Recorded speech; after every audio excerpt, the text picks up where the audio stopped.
Right, Hey, here I we was go. scrolling by. Exactly. No, I'm serious. That was Okay, that's not gonna work. Hey, what's going on, Cashflow Hackers? It's Chris, and I am here with my wonderful wife, Hannah. Hello. Long time no see for her. She's been a little busy recently over the past year or so. We're really far apart. We are. We are On this not thing. far apart. We're right there. We're good. like opposite No, sides of the because you're screen. okay. All right, welcome to Business with Benefits, y'all. We haven't done an episode of this in a long time. We're gonna shift it up a little bit because some things are kind of changing, and she looks scared right now. Look at that look. I don't know what we're talking about, which is always really scary for me. That kind of makes her insane. So, I mean, I'm cool with like a spontaneous talk and all, but yeah, yeah, when I'm not talking to anyone in particular, it makes me a little nervous. I know it does, but you'll be okay. I Can you promise. guys feel my heart beating? It's really weird. Like I can talk to huge groups of people on a stage and I don't really get nervous, but like talking to a camera Yeah. makes me a little nervous. So, guys, I apologize. I gotta tell Google, hey Google, pause. So she makes me put on Hootie and the Blowfish before anything happens because it's what gets her in a happy place. Mode. It gets her in the mode, apparently, whatever that means. But so I thought it would be fun to hop on here and just get her back on camera, because if you guys don't know this, she spent the last year essentially up until January as Mrs. American, and she is now, after basically taking a year hiatus from really, focusing on working. Yeah, exactly. Really, at all. Much. She's getting back into the mix. And so I'll give you a little background on her. And she's a real estate agent. She runs a real estate team. She's a real estate investor. She works with real estate investors. She does a lot of that stuff. So on the real estate side, we do a lot of stuff together.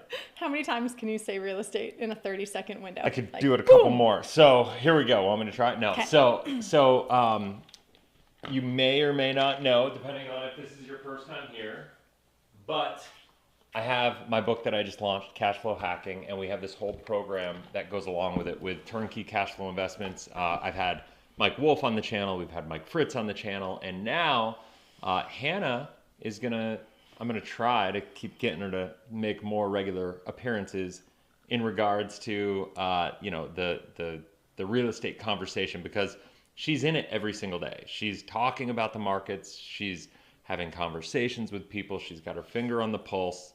And you know what?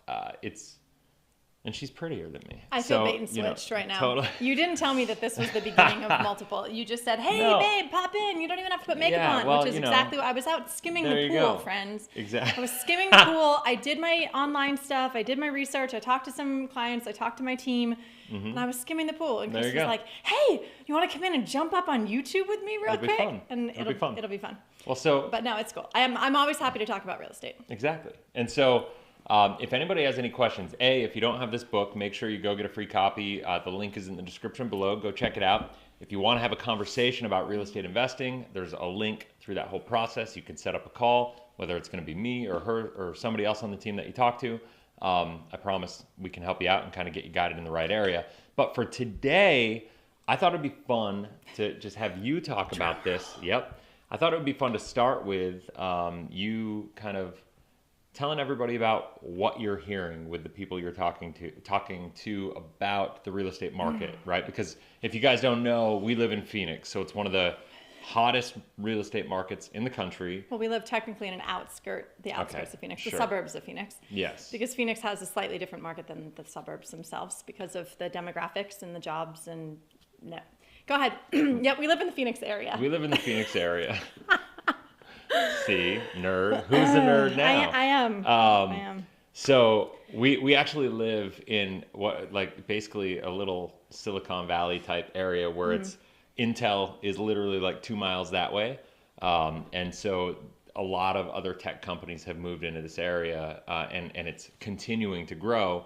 Now, of course, everywhere around the country right now is going a bit bonkers. Around the world pretty much is going a bit bonkers as far as real estate prices going through the roof, with inventory being low, all these different things. But the question is, with inflation kind of getting to where it is right now, the federal fund, you don't know this, I'm a total nerd about this stuff, but with the federal funds rate right now, Jerome Powell just mentioned that he was actually talking about hiking the rates faster and that he had to do things to potentially really ultimately, he even made a threat, basically, if we have to crash the markets to slow this down, we will, is essentially what he said.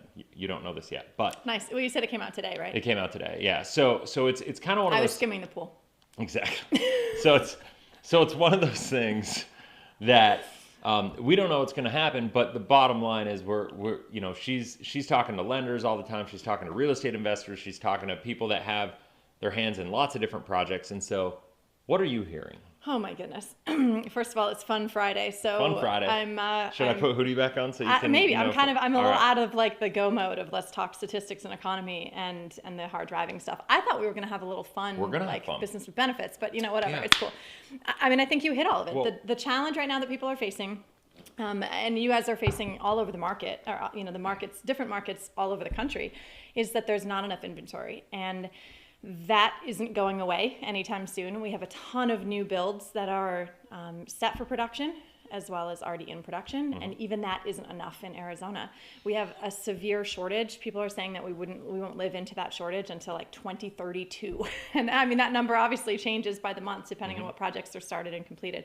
But that means that for a good amount of time, there is a projection that there will be arm wrestling, elbowing to get into houses. And Chris and I consistently have heated debates, friendly heated debates about what we see happening in the real estate market, because he is the master of knowing the macroeconomics of what's happening and blending that with politically the culture that's happening and the current events and things. And I ignore all of that for the most part, except for what it pertains to in terms of real estate. And I look at it in terms of what is the purchasing power. I don't care about the macroeconomics. I know it's necessary. And for those of you who love it and study it, I bless you, because then you can trickle down that data to something that's actionable. And it's actually something that I can use and that my clients can use. And my clients are people like you. I do serve the luxury markets, and I also serve investors. And really the only thing that it boils down to right now is when we talk about all of this inflation, to keep it into like first grade level, it just means that our purchasing power is diminishing. So as we spend more on our gas, as we spend more at the grocery store, we have less to spend, whether you're in the $300,000 a year earning or you're in the $30,000 a year earning bracket. It doesn't matter. We have less to spend on the things that we want to spend it on when we have to spend it, all of our resources, a higher percentage on what we have to spend on the food, the travel, the basic things. And so it's putting a pinch on people financially. Will that cause more sellers to come into the marketplace because they feel a pinch, so they want to sell and move to a place that's less expensive? Probably. That may be happening. There'll be some of that. The foreclosure moratoriums are ending, so we are starting to see more foreclosures coming into the marketplace. The challenge with that, and I'm going to give a big red flags, like if there were warning signs that I could put across the screen. I know this is live, so we won't do that. Plus, I really suck at editing, so I wouldn't be able to do that anyway. But the warning for foreclosures, there's so many of them. Number one, right now at the auctions where I go in and I help clients go in and buy properties, you're paying, in the Phoenix area anyway, you're paying 80 to 90% of the retail value after repair value. Actually, we call it ARV in the investing space, and that's the after repair value. 80 to 90% of what the retail is worth to buy it at foreclosure. Problems with that is in foreclosure, you have no inspections. You can't even go into the house to walk around it yourself, let alone hire an inspector to make sure that things are okay. You have no idea what you're walking into, and you have to pay 100% cash within 24 hours.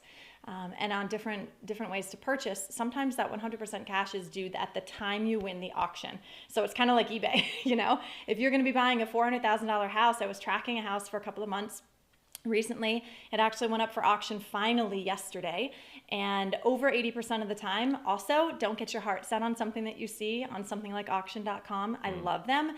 And I know, the regional managers here in Phoenix, the challenge, and it's not their fault, but if you're using their platform to track properties that you're interested in based on the square footage, based on the location, the neighborhood, whatever it is you're looking for, more often than not, I'd say probably over 80% of the time, those particular houses are going to be delayed and delayed and delayed and sometimes canceled. So I see 8, 9 months, 10 months, 12 months. Now it's a brave new world of who knows how long things go. But historically, you could always predict, maybe it might be 8, 9 months until you can actually purchase that house. Then you have to purchase it completely in cash. There's no loans unless you go get a hard money loan, which is a much higher interest rate. And usually you're only going to do that if you're doing a flip or a buy and hold, like a BRRRR, but something that you're going to put your investment in and you're going to then rent it out after the improvements. Regular people don't want to get into hard money loans. It's too risky. Right. And it's too expensive. And so it's tricky. Like foreclosures are really, really, really scary. So I love the fact from an investor's point of view that we're having more foreclosures on the market. I don't love it from the human potential. And while I'm just rambling, I'll say, no, you're great. When myself and my team go in to purchase foreclosures, what we always do is, because we have a human and heart-based business, we make sure that we contact the sellers, the original owners of the property. The actual sellers are now the bank, the trustees, but the original owners of the property, and give them one last shot. I mean, we send letters. I send a personal letter with a family picture, and I say, hey, I've done this before. I live in your neighborhood. I have lost a house to foreclosure before. I understand what it feels like to be in the situation you're in. I'm not one of those massive national companies that just cares about the bottom line. I care about you as a neighbor in my community, and I have resources to be able to help you in this process to not have to lose your house to foreclosure. I'm going to buy your house. My team is going to buy your house at foreclosure, like really soon. But if you call me between now and then or email me and start a conversation, we can do creative things. I can try to negotiate with a bank on your behalf, former owner, right? If you give them permission to talk to me, I can negotiate on your behalf and then maybe let you rent the house back from me for a year or 2 years until you get your financial ground back under you.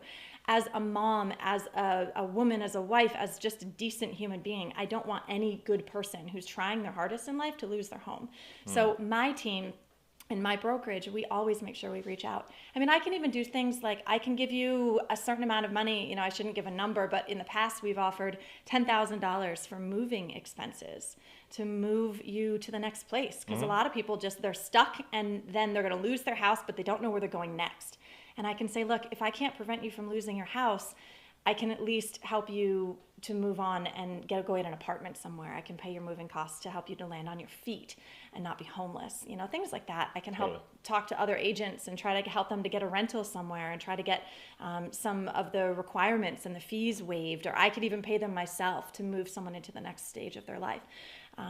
So that's something that we do, but I'll tell you, more often than not, people don't reach out. And they don't respond to that. So foreclosure is a really scary thing. Stay away from that. If you have a good investor in your area, or if you need referrals to good investors in your area, always try to work with them. Like, that is the first step. They're humans. They want to help you. The small time investors, the large companies don't really care so much, generally speaking. But yeah, so the foreclosure market is opening back up. We're seeing them come to auction. But the one that I was tracking yesterday, as I'll go back to my story, based on the ARV that the auction company gave, it was about 80% of its its retail value that it sold for at auction. Then insane. I went in, just because I'm a total nerd for this, right? I went in and I ran my calculations based on the neighborhood, and I actually did it myself, as if I were the seller of this property and I want to know what the maximum sales price is. And I looked it up, and it changed to 91%. So it was actually a lower price than what they had said. So wow. The percentage increase that you had to pay at auction, you had to pay 91% at auction of what you would pay, let's say, if it were on the market to purchase a house that you can't inspect, you can't walk through, you can't tour, and you have to pay full cash for. Like, that is not where you want to be. Not a good deal. Not like, a good deal. If you find a house in a neighborhood or something of that nature that you want to own and that you want to live in and you want to take risk, even then it's, I think, outside of my risk parameters. Yeah, if you have like 20% of the cost of the house maybe sitting in a bank account, that in case it's been flooded, in case it has foundation problems, in case it has But roof even then, issues. if that happens, you're taking all that risk on and you're going to have to spend the money for it. That's what I'm saying. Now you drastically overpaid for the house. Yeah. right? So And that happens. it happens. And that's yes. why really investors who do it a lot, they just prepare for that. Like maybe 1 out of every 5 as an investor, you have to expect when you buy at auction that you're going to break even or underwater. Totally. Like 1 out of every 5-ish. Yep. Those numbers obviously have a wide variance depending on, the criteria for what people are picking up at auction, their experience levels, what their team looks like, the price point, the neighborhoods you're buying them in. Like there's a whole bunch of different things.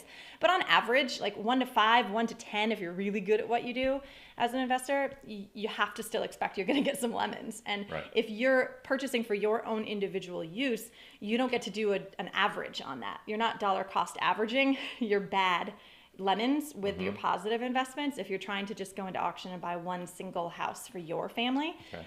And it's a scary thing. So I would say work with a great agent who's a bad A. Can I swear on your YouTube channel? Probably not. A bad A I prefer negotiator. not. A really good negotiator. Yeah, get an agent that's a really good negotiator. And, I have off-market opportunities that come by my desk all the time that don't hit the MLS. It's not a foreclosure. You'd still be able to drive it. You'd still be able to bring an inspector if you want to. So there are lots of opportunities if you're plugged in.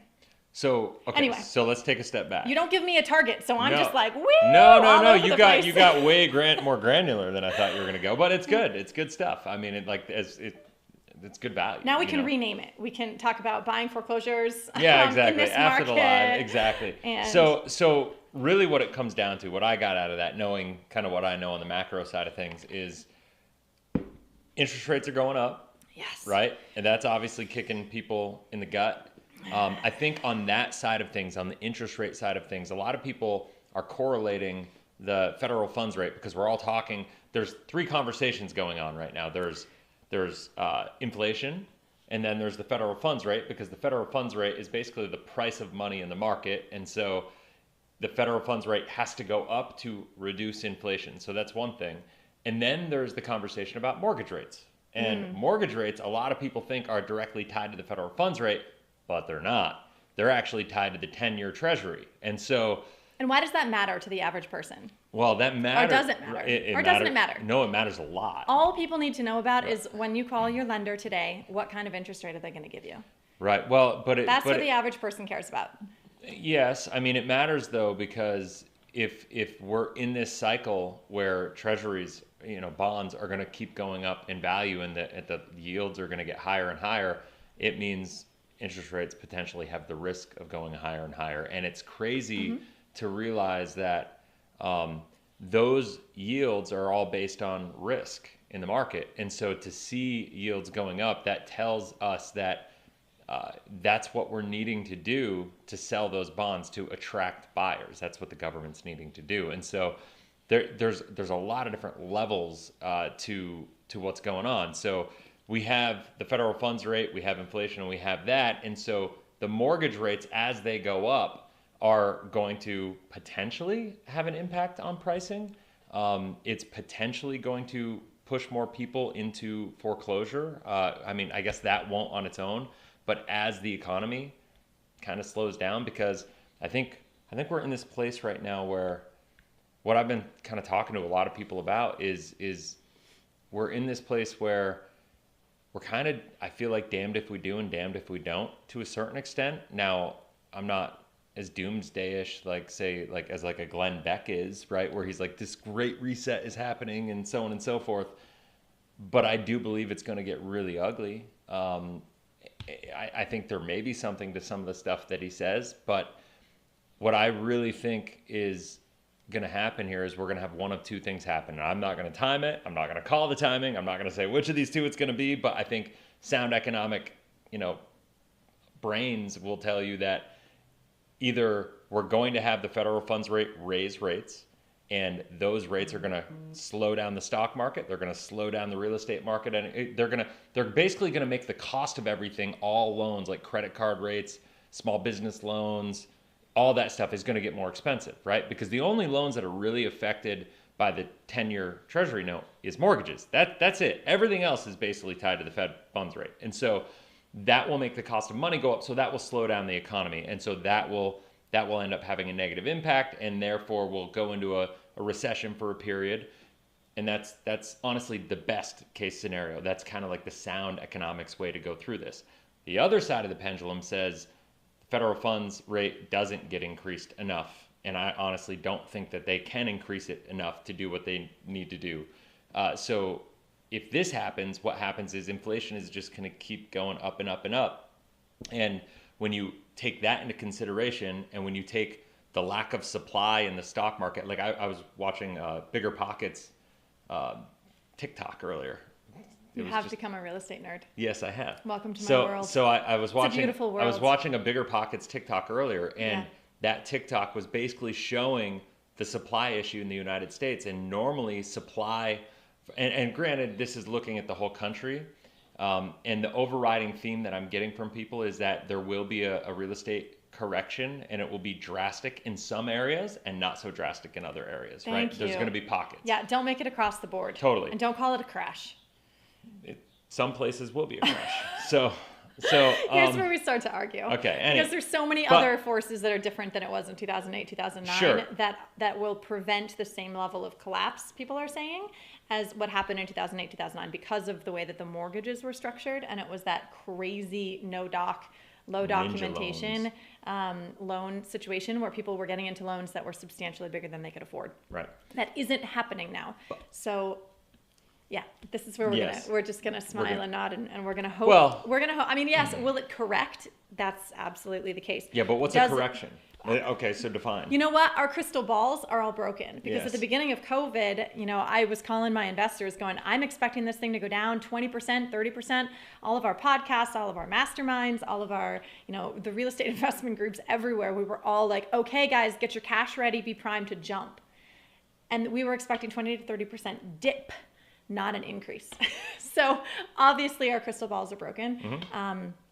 And so, obviously we can't predict what that's going to look like, but people always need a place to live. And that's why I love real estate.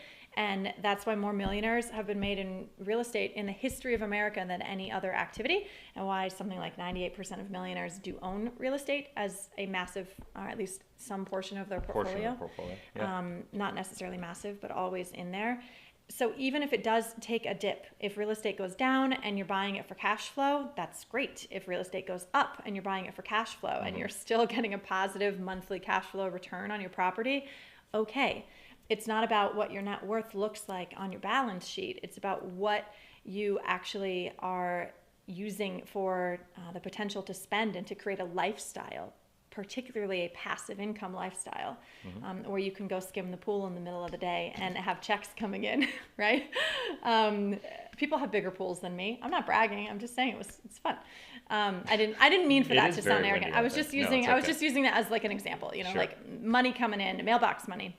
And so really, like when you talk to Mike Wolf, who is the passive real estate, cash flow real estate guru that we have learned from for the last 10 years, it doesn't matter to him what the size of his portfolio is, which means buy high, buy low, buy everywhere in between, because as long as he has cash flow coming in, that's where his lifestyle is created. And I always want to remind people of that. That's why you created cash flow hacking with him and in conjunction with, from that philosophy. So when people talk about, oh, the prices are high, I should wait, well, it depends on what you're trying to do. If you're trying to get an amazing deal right now for a flip, you may or may not find it. Or for a primary home. For a primary, they're harder to find. Yeah. But at the same time, in Arizona, we still have amazing job growth. We still have baby boomers coming down here. We have this tech boom in the Chandler area outside of Phoenix. We have more people that are coming to here and to Dallas and to Florida and to Austin and to all of the places on the the South, because of working remotely, and that isn't going away anytime soon. So at the same point that people are looking going, oh my gosh, this house is 28% higher than it was last year. This house is 30% higher than it was a year ago, which is staggering. And really, that's what our house did. And it's really, I know we're sitting on the good side of that right now.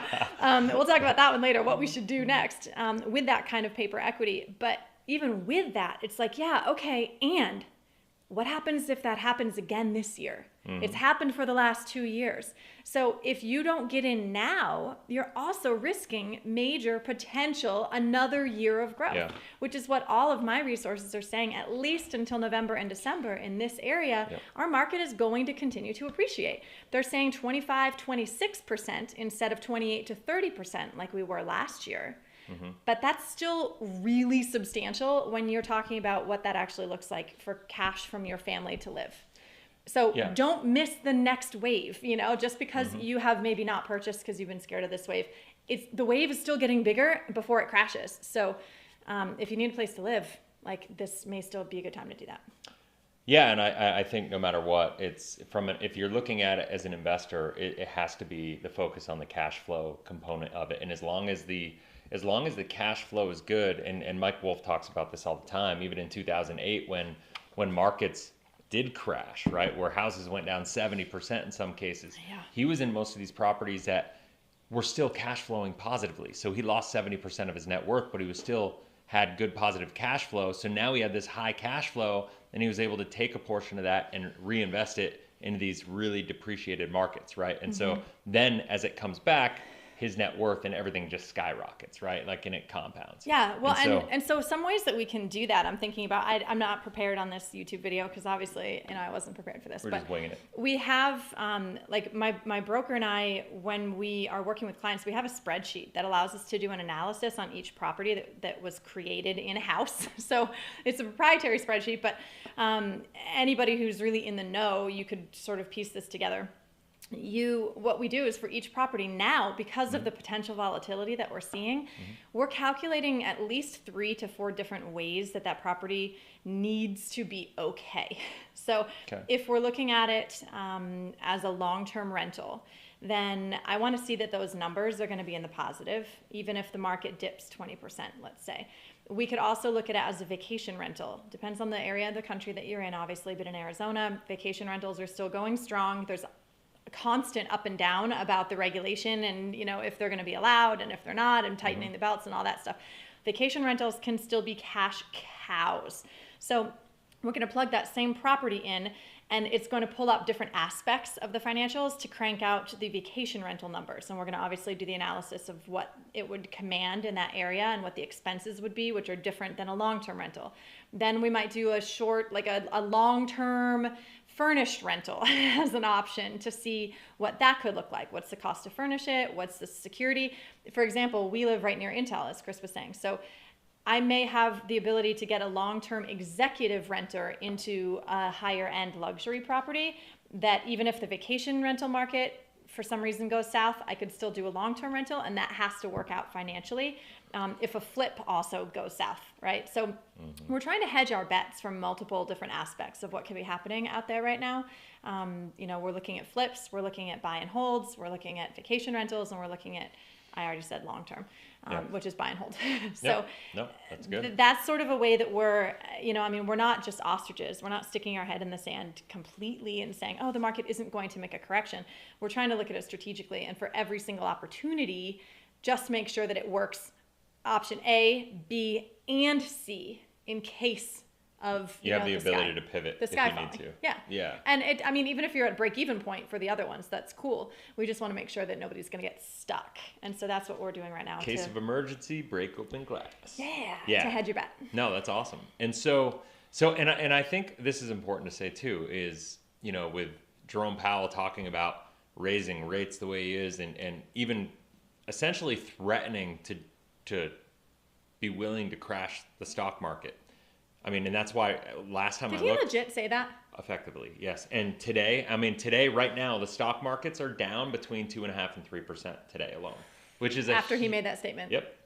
And because everybody's scared to death, because everybody's like, all right, I'm going to cash out and take my gains and just hold out, which is smart. But I think in 2008, when the market crashed, there was a really big correlation between real estate dropping and equities dropping, right? Like the stock market crashing.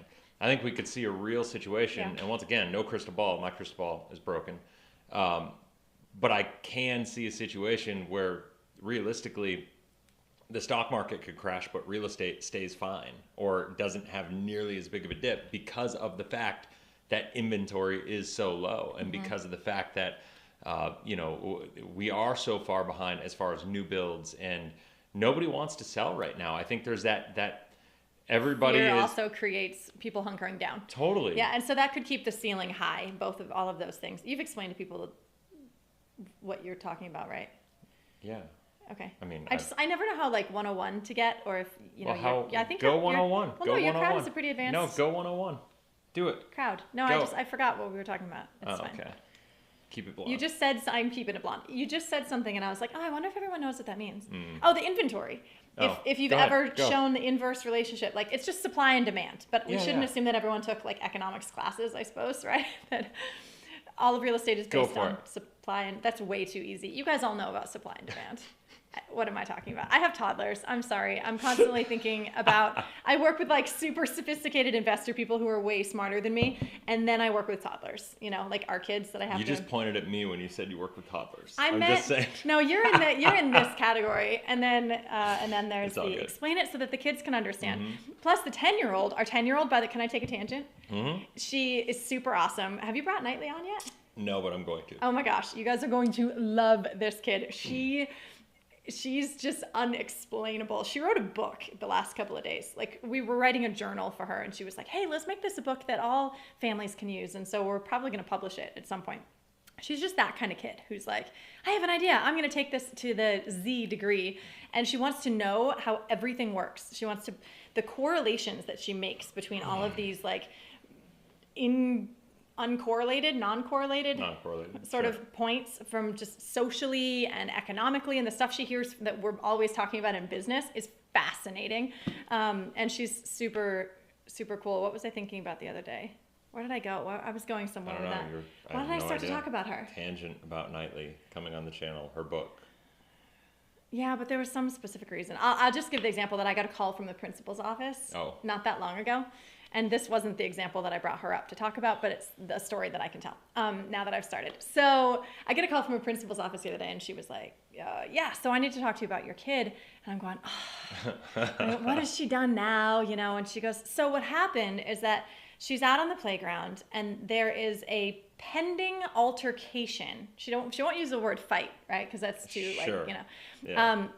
And this is a super rigorous academic school, super nerdy. It's not like, you know, in an inner city kind of situation. So there's no worry about physical harm here. You know, I'm just kind of laying that as a baseline. And so there's a potential altercation between two students. She'll never tell me the names, the teacher. And your daughter sees this. Our daughter is Knightley, like Keira Knightley, has a K on it, like Keira Knightley.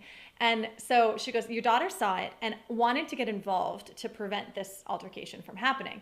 So, but she's been told multiple times in the past that she needs to seek an adult to get involved in these situations and not try to solve the world's problems on her own. And I don't know where she gets that from. So instead of her going in to try to like break it up or whatever, she recruits a kid next to her and is like, That's my go girl. get in there. And she throws the other kid into the mix to like break the thing. I mean, I'm picturing it being, but I don't think it was like that. I think it was like just a verbal thing or whatever. That's awesome. And so she throws the other kid in, and I just start laughing on the phone. And she was like, ma'am, I'm not that old, first of all. Ma'am, are you okay? Is this funny to you? And I was like, yes and no. Like, yes and no. And eventually by the end of the call, we were friends and she totally got where I was coming from. But I said, I completely understand where you're coming from and I appreciate you calling me and I'm really glad that we're having this open dialogue and all the things you're supposed to say to great administrators. And I blame my husband. Yes. But I said, here, you got to know this kid's heart and you got to know where she's coming from. Just so that, and if you have to put her in lunch detention because you've told her this 10 times and she keeps like engaging herself in things, I get it. And she's coming from the place of having two entrepreneur parents. And here's where this connects to cash flow hacking or to business benefits. Yeah.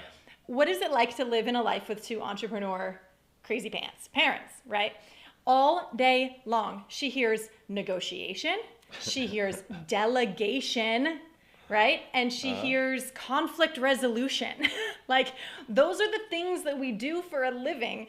And so, of course, like, she's picking up, okay, conflict resolution.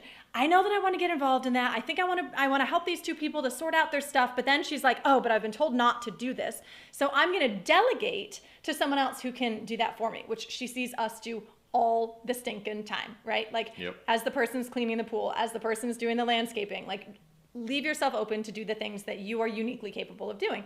And she hears this and she gets it. And so I was like, look, I appreciate she wanted to help. She wanted to serve, she thinks she's smarter than the teachers. And I kind of get that. Like, you should meet her dad. He's pretty spectacular. And he's smarter than most people you'll ever meet. And, I like her confidence, so I'll give her a big old vote for confidence. 2 points for trying. So when she came home, needless to say, she did not get in trouble around our house.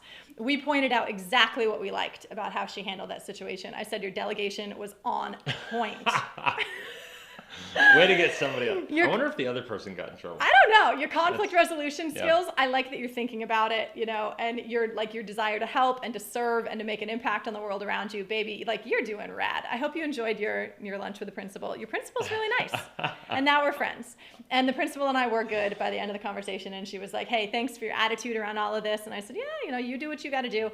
And if you have any advice to me, she was like, if you have any words of wisdom to how to raise your daughter. Yeah. And I was like, you're the professional. I said, you've learned and studied your entire life the psychology and how to train humans. I should be asking you to train me how to do this. And I was like, so I'm going to flip and I'm going to hand you the microphone and go, please tell me what I can be doing differently with my kid. I said, as uncoachable as our 10-year-old might be at this moment, I'm highly coachable. My husband is highly coachable. This kid does not come with an instruction manual, and she is a raring teenager to be at 10 years old. And we're totally in over our heads, and we're in the deep end. We were not expecting to be in preteen deep end at 10 years old, and here we are. And so she's laughing, and I was like, no, I'm serious. If you ever want to call me and say, Hannah, if you could rephrase some things this way, if you could help encourage her to, I'm like, give me the book, baby. I will follow it to the letter. But that's life with two entrepreneurs. And that's the amen to that. That's the shrapnel, I guess, that our poor kids have to endure in their lives because of what they've learned. But hopefully it'll make her a stronger leader.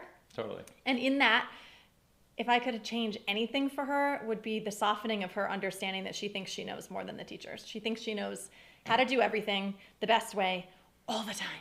And she doesn't get that from us. No. Because we both admit our mistakes. We love, one of my favorite things is just saying the only thing that I'm really good at truly is sometimes being vulnerable. That's my second. But the first one is surrounding myself with people who are a lot smarter than me. Mm-hmm. And that's not that hard to do. And so I just want her to be coachable like that too. Because I'm super coachable and you're super coachable. Mm-hmm. And anyway, so that was a side note about Knightley and the kid of two crazy entrepreneurs. That's awesome. Lately.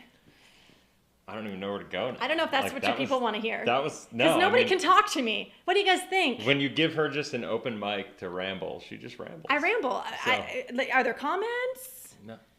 Oh, Cole is on here. Cole is on there. What's up, Hi, buddy? Cole.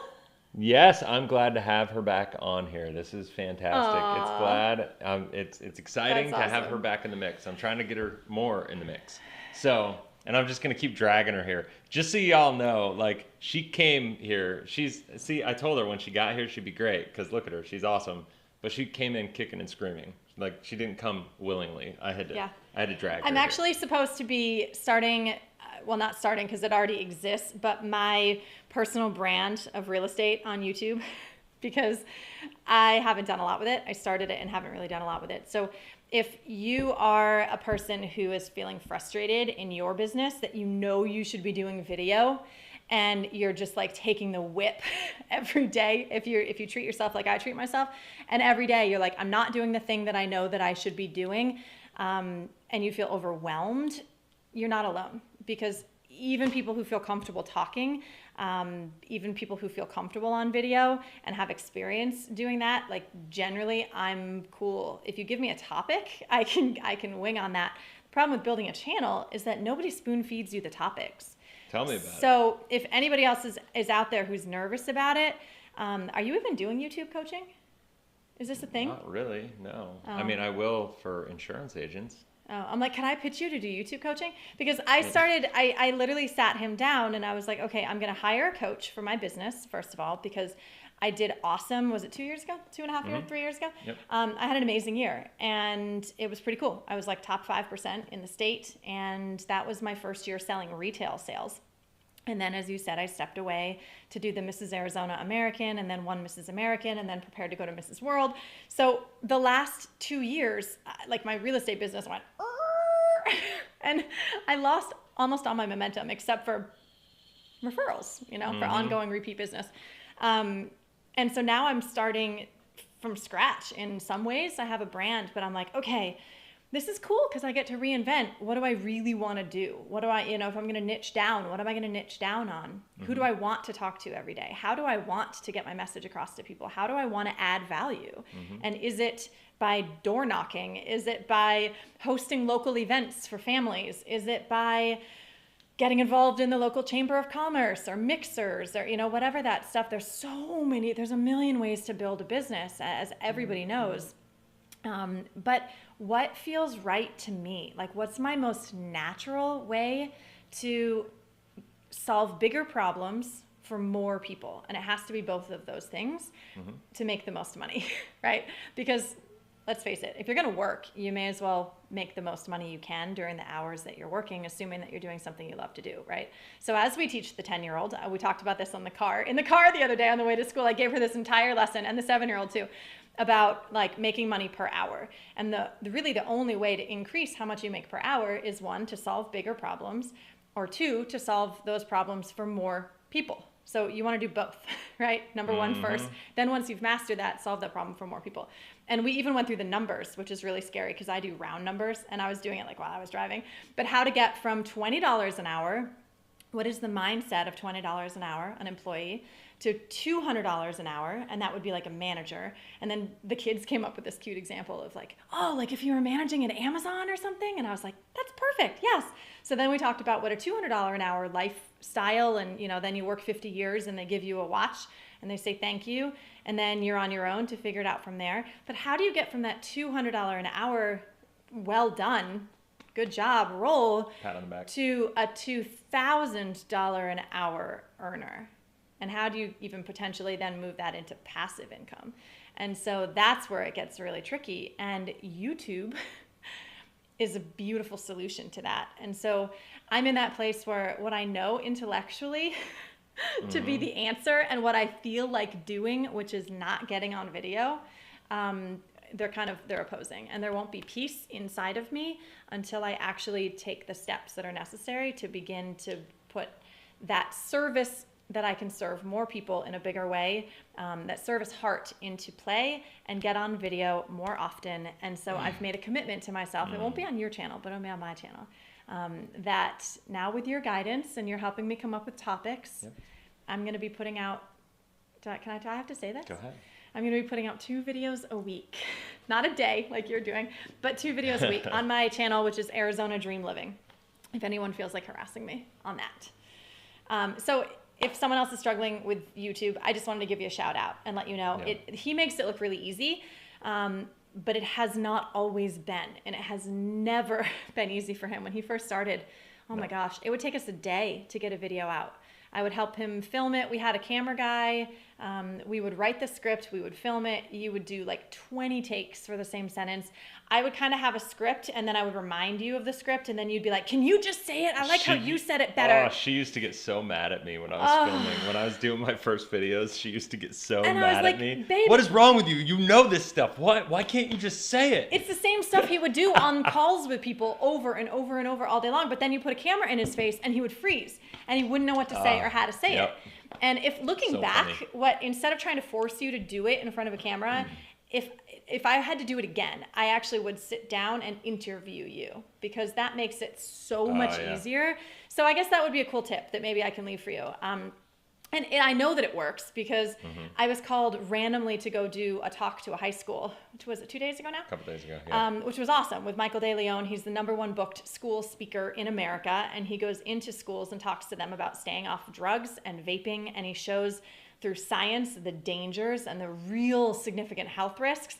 People don't think about weed and vaping, tobacco and alcohol.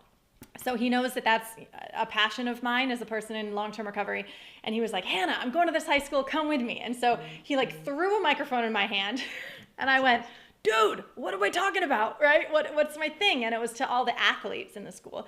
And so I said, why don't you just sit next to me right here on the stage? And I just got casual and I sat on the stage instead of like going behind the podium and being all fancy pantsy, Totally. right? And I'm like, sit down, man, let's just talk. And then he actually didn't have to ask me any questions because I ramble. And he was okay with that. Look at this. I asked her one question a half hour ago, and she's still going. But and I told you I didn't want to do this. I don't stay on topic very well. Awesome. I don't think of it I'm as gonna awesome. just have to retitle the YouTube video after we're done, but it's good. It's good. I think it's terrible. I just ramble. Nobody wants to listen to me. You're adding talk value like to this. people. You're adding value to people. So. I think you're doing good. I hope so, because otherwise I'm not doing this to just like listen to myself talk. But yeah, so even with him sitting next to me on the stage and I was holding the mic, every once in a while I would look over at him in the same way that I'm looking at you, and he would just be like actively listening, and it just gave me a moment of like, you know, and yeah. I'm doing okay, and just breathe, and he's not getting up and running away, or he's not like grabbing the microphone from me. Listening to me. Yeah. And it just gives you this cool. So even if it's like your spouse that you can have sit next to you and ask you questions, like maybe give them questions. If you're just, and this is again a lead up to, like if you are starting to do some video, if you train with Chris, if you are a life insurance agent or some awesome person in some other way, and you're looking to do more video, here's what I can tell you in the last couple of days. Use another body. Give them some questions that you want them to ask you, and then feed that to just start to do some videos, because that totally helps. And then, and at least get the momentum going. And if you're like me, all you need is that push, and then you can keep talking. So we're gonna have to wrap this up. But on that note, and this is Good. not Is it where Christmas I was. yet? This is not where I was thinking this was gonna go. But if you haven't already, I'm gonna give my own little plug here. Go follow me on TikTok. It's at Real Chris Kirkpatrick. He is slaying TikTok. So this is what I want to say. Oh my gosh. So I'm gonna tell you this. I started my YouTube channel. I think I started really putting effort into it. I did some videos in say 2015, 2016. I gave up my insurance license, and I really didn't film a lot of videos for like an 18-month window. Then in 2018, I came back, and from 2018 till today is basically when all the growth of the channel has happened, when I was being intentional about building the channel and creating content and really doing what I'm doing. I joined TikTok not that long ago, right? I mean, I guess very similarly, like I think maybe January last year, I threw a couple videos up on TikTok, and I watched some people and like threw it up there, and I had like 80 followers and whatnot. About 3 weeks ago, I started doing TikTok, and I was like, you know what? YouTube wants us to do shorts, so I'm going to create shorts on YouTube, and we'll see how it goes. And it's been fantastic. And so I've been committing to doing that. I was like, well, if I'm doing... Committing. Obsessed, folks. Obsessed with is a much more appropriate. Like, he will literally come out of the shower and be like, hey, look at my YouTube, look at my TikTok numbers. And I'm just like, first of all, could you put some clothes on?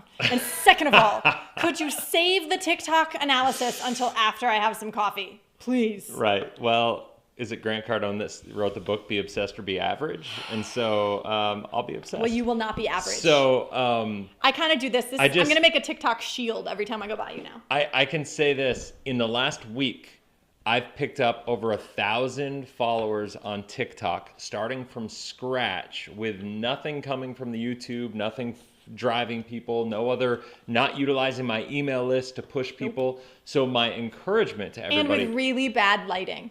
Oh, just telling Lord. you. Really bad lighting. So let's just get it done. Let's get stuff out there. Right? And I'm a perfectionist. If it's not perfect, I will pause the project until it becomes perfect. Okay. His way is better. But I'm still going to give him crap about it. I'm just not scared of looking like a fool. Dude, just that She's got a reputation that one where you have to the maintain. really bad dark eyes, like raccoon eyes. So. You guys watch his TikTok channel. I swear you're going to tell. Comment back once you've seen the one on TikTok I'm talking about. I was like, you look like a patient. She called me a cancer patient. Like, I'm going you there. Look like a cancer. Like the lighting was really bad and yellowy, and he had these deep eye sockets. And I was like, you can't be like, you are too handsome. You are too handsome to not look good on your TikTok. So if he can build a TikTok looking like that, y'all can do it too. Just go out and serve you're brilliant. People. You're super brilliant, and you serve, and you have a heart, and like to help people. Listen, And you're amazing. And people know that. I'm going to use that example as a way to say, when I tell people, and I coach the agents that work with me, and I coach the people that I coach, this can't be about you. It has to be about the people you're trying to serve. Yeah. And if the moment I really care, not that I want my quality to be good, but I'm never going to stop and think so much about it that it's about what I look like on camera. It's always going to be about what am I trying to share with people on the other side of the screen. So I just thought of something. I could get you a shock collar, and it'll be for bad lighting. You're horrible. Yeah. So like if I notice on your, like if I'm watching you live, and all of a sudden, and Chris goes, zzz, zzz, zzz, okay, you're shaking. It's because I noticed that your lighting was really bad, and you got to kick it up a notch and like not look so scary. Anyway, I think that's a great idea. We're gonna call Anybody this who a wants wrap. me to put him on a better lighting shock collar, make sure you comment and follow him on TikTok. We'll see if we can get it. We should do a challenge of some kind, like a shock collar. I'll tell you what, we have to wrap this up because she's got to go pick up our 7-year-old. We are going to a big regional track and field meet for him at 7 years old, which I'm really excited about. And so, oops, sorry, I gotta go. This is about the kids. Okay. Bye, everybody. So anyway, we're doing that this weekend. So I hope you guys have an amazing weekend. If you have any questions at all, feel free to reach out. There's a link down just in the description below. You can go get a free copy of the book. You can set up a call with one of our people. If you're in the industry, if you're looking to get on YouTube or anything of that nature, feel free to reach out. I have this mindset of abundance. I just want to help people win. So reach out if there's anything we can do. Until next video, I'll see you tomorrow. Have a blessed, inspirational day. Talk soon. See ya.